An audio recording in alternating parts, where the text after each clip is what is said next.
guys, Jack here, JBF Music and Guitar Lessons. What I've got for you today is a breakdown of that John Mayer lick.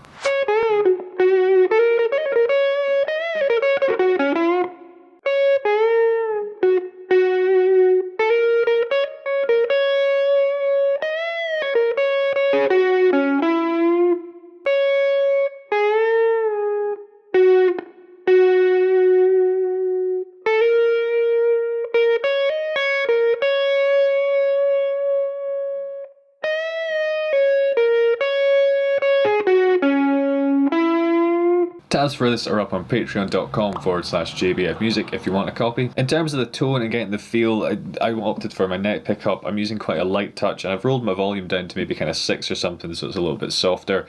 You can do what you want, but just to kind of keep it a bit more authentic, give that a go. So we got this 9th fret on the E.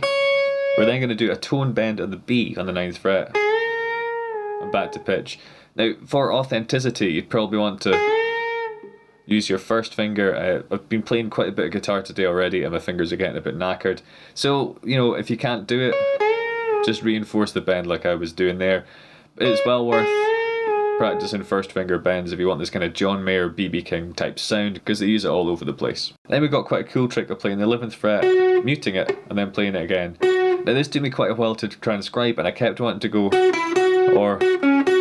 but just this little rhythmic hit just keeps that momentum of the lick coming along while not having to play an actual note. It's a pretty cool little trick. But yeah, after you hit that 11th fret for the second time, you add a bit of vibrato to it. A really quick hammer from the 10th to the 11th fret. This is like a grace note, it's just really quick. Gonna play that 11th fret again. Little trill here. Back to that 11, back up to the 9. So you got.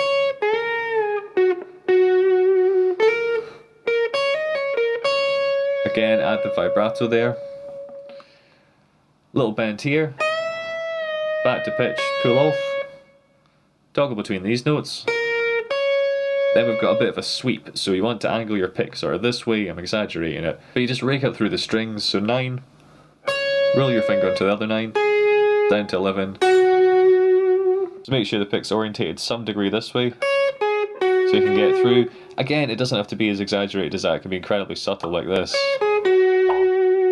It also doesn't matter too much if you slop this a bit. I mean, obviously in an ideal world, you want it to be pristine, but even if you just kind of hit that last note and rake through those, it's going to have more or less the same effect. Play the 11th fret here on the D string, and then to wrap it up, you want a quarter tone bend on this 9th fret, and you mute it just as you get to pitch. Now, I wanted to pull this down because I prefer bending down because I've got more control, because your hands are better at doing that than pushing up, right? But I found pushing up, because my fingers are a bit weaker doing that, actually got a more authentic sound. So try the two out yourself and see what you make of it. A little bit of music theory to put this lick in context. Starts on a D flat, so you got that kind of boogie rock.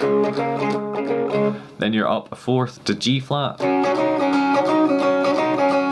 for 2 bars, then back to that D flat. Recently I've been doing a lot more custom video lessons and also some playing feedback ones, so if that sounds like something you might benefit from, fire me a message. Get your own copy of the tabs or support the channel on Patreon, hit subscribe to keep up to date with the channel, more videos to check out there. But cheers guys, hope you're having a good one.